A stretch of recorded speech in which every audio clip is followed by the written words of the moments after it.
Psychology ಅಂದರೆ ಏನು? ಮನಃಶಾಸ್ತ್ರ ಅಂದರೆ ಏನು? ಹೇಗಿರ್ತದೆ ಮನಃಶಾಸ್ತ್ರ?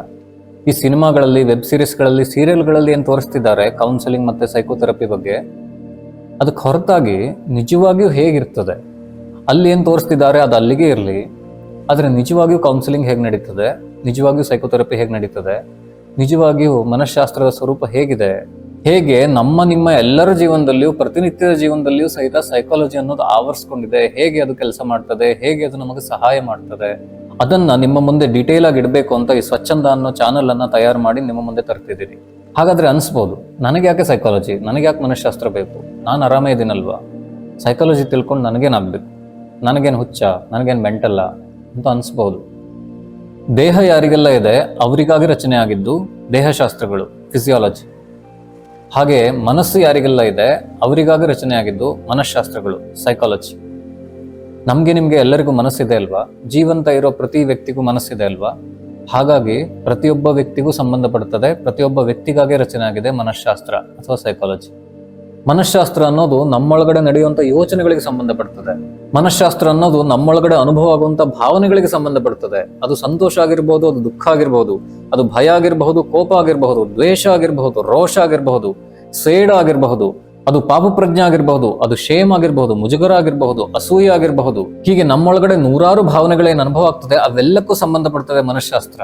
ನಮ್ಮ ಬಿಹೇವಿಯರ್ಸ್, ನಮ್ಮ ವರ್ತನೆಗಳು, ನಮ್ಮ ಗುಣ ಸ್ವಭಾವಗಳು, ನಮ್ಮ ದೃಷ್ಟಿಕೋನಗಳು, ನಮ್ಮ ಕಲ್ಪನೆಗಳು, ನಮ್ಮ ಆಸೆಗಳು, ನಮ್ಮ ಕನಸುಗಳು, ಎಲ್ಲದಕ್ಕೂ ಮನಃಶಾಸ್ತ್ರ ಸಂಬಂಧಪಟ್ಕೊಂಡಿದೆ. ಮನಃಶಾಸ್ತ್ರದ ಕಾರ್ಯವ್ಯಾಪ್ತಿ ಇಷ್ಟಕ್ಕೆ ನಿಲ್ಲಲ್ಲ. ನಮ್ಮ ಜೀವನದಲ್ಲಿ ನಮ್ಮ ದೇಹಕ್ಕೆ ಉಂಟಾಗುವ ಅನೇಕ ಹೆಚ್ಚಿನ ದೈಹಿಕ ಅನಾರೋಗ್ಯಗಳು ಬರೋದು ಮಾನಸಿಕ ಹಿನ್ನೆಲೆಯಿಂದ, ಭಾವನಾತ್ಮಕ ಹಿನ್ನೆಲೆಯಿಂದ. ಕೇವಲ ದೈಹಿಕ ಹಂತದಲ್ಲಿ ಮಾತ್ರ ಅದನ್ನು ಗುಣಮುಖ ಮಾಡಲಿಕ್ಕೆ ಪ್ರಯತ್ನ ಮಾಡಬೇಕಾದ್ರೆ ಅದು ಗುಣನೇ ಆಗ್ತಿರಲ್ಲ, ಅದು ಸಾಲ್ವ್ನೇ ಆಗ್ತಿರಲ್ಲ. ಅದಕ್ಕೆ ಮಾನಸಿಕ ಹಿನ್ನೆಲೆ ಇದೆ. ಆ ಭಾವನಾತ್ಮಕ ಹಿನ್ನೆಲೆಯನ್ನ ಅಡ್ರೆಸ್ ಮಾಡಿ ಅದನ್ನೇ ಸಾಲ್ವ್ ಮಾಡಿ ಅದ್ರ ಮೂಲಕ ದೈಹಿಕ ಆರೋಗ್ಯವನ್ನ ಪಡೀಲಿಕ್ಕೆ ಸಹಾಯ ಮಾಡ್ತದೆ ಮನಃಶಾಸ್ತ್ರ. ಹೀಗೆ ಪರೋಕ್ಷವಾಗಿ ದೈಹಿಕ ಹಂತದಲ್ಲಿಯೂ ಮನಃಶಾಸ್ತ್ರ ಕೆಲಸ ಮಾಡ್ತದೆ. ನಮ್ಮ ಕೌಟುಂಬಿಕ ಜೀವನದಲ್ಲಿ, ನಮ್ಮ ಸಾಮಾಜಿಕ ಜೀವನದಲ್ಲಿ, ನಮ್ಮ ವೃತ್ತಿ ಜೀವನದಲ್ಲಿ, ಆರ್ಥಿಕ ವಿಷಯದಲ್ಲಿ, ಲೈಂಗಿಕ ವಿಷಯದಲ್ಲಿ, ಹೀಗೆ ನಮ್ಮ ಜೀವನದ 10 ಮುಖ ಏನಿದೆ ಎಲ್ಲ ಕಡೆನೂ ಮನಃಶಾಸ್ತ್ರ ಅನ್ನೋದು ಆವರಿಸ್ಕೊಂಡು ಕೆಲಸ ಮಾಡ್ತದೆ. ಹಾಗಾಗಿ ಮನಃಶಾಸ್ತ್ರ ಅನ್ನೋದು ಅಥವಾ ಸೈಕಾಲಜಿ ಅನ್ನೋದನ್ನ ಪ್ರತಿಯೊಬ್ಬನು ತನ್ನ ಜೀವನದಲ್ಲಿ ತಿಳಿಯೋದು, ಬಳಸೋದು, ಅಳವಡಿಸ್ಕೊಳ್ಳೋದು ಯೋಗ್ಯ ಅಂತಾನೂ ಹೇಳ್ಬೋದು, ಅನಿವಾರ್ಯ ಅಂತಾನೂ ಹೇಳ್ಬೋದು. ಆ ಕಾರಣದಿಂದಾಗಿ ಸೈಕಾಲಜಿಯ ನಿಜ ಸ್ವರೂಪ ಹೇಗಿದೆ, ಮನಃಶಾಸ್ತ್ರದ ನಿಜವಾದ ಸ್ವರೂಪ ಹೇಗಿದೆ, ನಿಜವಾದ ಮನಃಶಾಸ್ತ್ರ ಏನಿದೆ ಅದನ್ನ ನಿಮ್ಮ ಮುಂದೆ ಡೀಟೇಲ್ ಆಗಿ ತಂದಿಡಬೇಕು ಅಂತ ಈ ಚಾನಲ್ ಅನ್ನು ತರ್ತಿದ್ದೀನಿ. ಈ ಚಾನಲ್ಗೆ ಸ್ವಚ್ಛಂದ ಅನ್ನೋ ಹೆಸರನ್ನ ಇಟ್ಟು ಪಬ್ಲಿಷ್ ಮಾಡ್ತಿದ್ದೀನಿ. ಸ್ವಚ್ಛಂದ ಅಂದ್ರೆ ಸಮಾಜದಲ್ಲಿ ಅನೇಕರ ಮನಸ್ಸಲ್ಲಿ ಸ್ವೇಚ್ಛೆ, ಸ್ವೇಚ್ಛಾಚಾರ, ಸ್ವೇಚ್ಛೆಯ ಮನಸ್ಥಿತಿ ಅನ್ನೋ ಅರ್ಥಕಲ್ಪನೆ ಇದ್ದಿದ್ದನ್ನು ನಾನು ಕಂಡಿದ್ದೀನಿ. ಆದರೆ ಸ್ವಚ್ಛಂದ ಅನ್ನೋ ಶಬ್ದಕ್ಕೆ ಬೇರೆನೇ ಅರ್ಥ ಇದೆ. ಸ್ವಚ್ಛಂದ ಅನ್ನೋದು ಮೂಲ ಸಂಸ್ಕೃತ ಭಾಷೆಯದ್ದು. ಸಂಸ್ಕೃತದಲ್ಲಿ ಸ್ವಚ್ಛಂದ ಅಂದ್ರೆ ನನಗೆ ನಾನೇ ಒಡೆಯನಾದ ಸ್ಥಿತಿ ಅಂತ, ನನಗೆ ನಾನೇ ಆಧಿಪತ್ಯ ಸಾಧಿಸಿದ ಸ್ಥಿತಿ ಅಂತ. ಅಂದ್ರೆ ನನ್ನ ಮನಸ್ಸಿಗೆ ನಾನೇ ಒಡೆಯ, ನಾನೇ ಅಧಿಪತಿ, ನನ್ನ ದೇಹಕ್ಕೆ ನಾನೇ ಅಧಿಪತಿ, ನನ್ನ ಜೀವನಕ್ಕೆ ನಾನೇ ಅಧಿಪತಿ, ನನ್ನ ಎಲ್ಲಾ ವಿಷಯಗಳಿಗೂ ನಾನೇ ಅಧಿಪತಿ, ನಾನೇ ಒಡೆಯ ಅಂತ ಅನುಭವ ಆಗುವಂತ ಸ್ಥಿತಿ ಇದೆಯಲ್ಲ, ಆ ರೀತಿ ಜೀವನ ಮಾಡೋ ಸ್ಥಿತಿ ಇದೆಯಲ್ಲ, ಆ ಸ್ಥಿತಿಯನ್ನ ಸ್ವಚ್ಛಂದ ಅಂತ ಕರೀತದೆ ಸಂಸ್ಕೃತ ಭಾಷೆ. ಈ ರೀತಿಯ ಸ್ವಚ್ಛಂದ ಸ್ಥಿತಿಯನ್ನು ಅನುಭವಿಸಿ ಜೀವನ ಮಾಡೋದು ಯಾರಿಗ್ ಬೇಡ ಹೇಳಿ? ಎಲ್ಲರೂ ಬಯಸೋದು ಕೊನೆಗೆ ಅದನ್ನೇ ಅಲ್ವಾ? ಆ ಸ್ಥಿತಿ ಹೊಂದಲಿಕ್ಕೆ ಸಹಾಯ ಮಾಡ್ಲಿಕ್ಕಾಗಿ ಮನಃಶಾಸ್ತ್ರ ಇರೋದು. ಮನಃಶಾಸ್ತ್ರ ಅಂದ ತಕ್ಷಣ ಅದು ಪಾಶ್ಚಾತ್ಯ ವಿಜ್ಞಾನ, ಪಾಶ್ಚಾತ್ಯರದ್ದು ಅಂತ ತಿಳ್ಕೊಳ್ಳೋದು ತುಂಬಾ ಚೆನ್ನಾಗಿದೆ. ಆದ್ರೆ ನಿಜ ಏನಂದ್ರೆ ಮನಃಶಾಸ್ತ್ರ ಅನ್ನೋದು ಮನಸ್ಸಿಗೆ ಸಂಬಂಧಪಟ್ಟಿದ್ದು. ಅದರಲ್ಲಿ ಪಾಶ್ಚಾತ್ಯ ವಿಜ್ಞಾನನೂ ಇದೆ, ನಮ್ಮ ದೇಶದ ಭಾರತೀಯ ಶಾಸ್ತ್ರಗಳು ಇದೆ. ಅದರಲ್ಲಿ ಒಟ್ಟಿನಲ್ಲಿ ಮನಃಶಾಸ್ತ್ರ ಅನ್ನೋದು ಮನಸ್ಸಿಗೆ ಸಂಬಂಧಪಟ್ಟಿದ್ದು. ಅದರಲ್ಲಿ ಎಲ್ಲದೂ ಇದೆ. ಯಾರಿಗೆ ಯಾವ್ದು ಯೋಗ್ಯನೋ ಆಯಾ ಮಾರ್ಗಗಳು ಅವರವರು ಬಳಸಬಹುದು.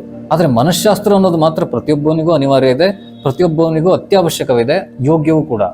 ಈ ಚಾನಲ್ನಲ್ಲಿ ಮುಂದೆ ಅನೇಕ ವಿಡಿಯೋಗಳ ಮೂಲಕ ಮನಃಶಾಸ್ತ್ರ ನಿಜ ಸ್ವರೂಪವನ್ನು ನಿಮ್ಮ ಮುಂದೆ ಡಿಟೇಲ್ ಆಗಿ ತಂದಿಡ್ಲಿಕ್ಕಿದ್ದೀನಿ.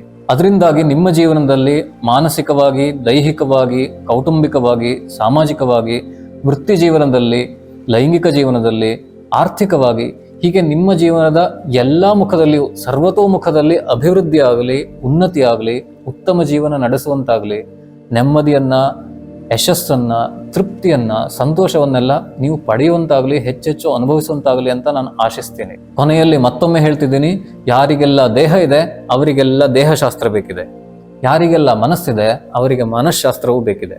ಸ್ವಚ್ಛಂದ ಅನ್ನೋ ಈ ಮನಃಶಾಸ್ತ್ರದ ಪ್ರಯಾಣದಲ್ಲಿ ನನ್ನ ಜೊತೆಗೆ ಕೈ ಜೋಡಿಸಿ ಪ್ರಯಾಣ ಬೇಕು ಅಂತ ಆಸಕ್ತಿ ಇದ್ರೆ ಈ ಚಾನಲ್ಗೆ ನೀವು ಸಬ್ಸ್ಕ್ರೈಬ್ ಮಾಡಬಹುದು. ವಿಡಿಯೋದಲ್ಲಿ ಏನೆಲ್ಲ ವಿಷಯಗಳು ಬರ್ತದೆ ಅದು ನಿಮ್ಗೆ ಇಷ್ಟ ಆದ್ರೆ ನೀವು ಲೈಕ್ ಮಾಡಬಹುದು, ಮತ್ತೊಬ್ಬರಿಗೆ ಅದು ಉಪಯೋಗ ಆಗ್ತದೆ ಅಂದ್ರೆ ಅವ್ರ ಜೊತೆಗೆ ನೀವು ಶೇರ್ ಮಾಡಬಹುದು. ಅಲ್ಲದೆ ಈ ವಿಡಿಯೋಗಳಲ್ಲಿ ಬರೋ ವಿಷಯಗಳಿಗೆ ಸಂಬಂಧಪಟ್ಟು ನಿಮ್ಮೊಳಗೆ ಏನಾದರೂ ಅಭಿಪ್ರಾಯ ಇದ್ರೆ ನಿಮ್ಮೊಳಗೆ ಏನಾದರೂ ವಿಷಯಗಳು ಜನರಿಗೆ ಉಪಯುಕ್ತವಾಗ್ತದೆ, ಮನಃಶಾಸ್ತ್ರಕ್ಕೆ ಸಂಬಂಧಪಟ್ಟಿದ್ದು ಅನಿಸ್ತಿದ್ರೆ ನೀವು ಕಮೆಂಟ್ ಬಾಕ್ಸ್ ಅಲ್ಲಿ ಅದನ್ನ ಮೆನ್ಷನ್ ಮಾಡಬಹುದು, ನೀವು ಬರಿಬಹುದು. ಅದ್ರ ಮೂಲಕ ನೀವು ಈ ಪ್ರಯಾಣದಲ್ಲಿ ನಿಮ್ಮ ಕೊಡುಗೆಯನ್ನು ನೀಡಬಹುದು. ಮುಂದಿನ ವಿಡಿಯೋದಲ್ಲಿ ಮತ್ತೆ ಭೇಟಿಯಾಗೋಣ. ಧನ್ಯವಾದ.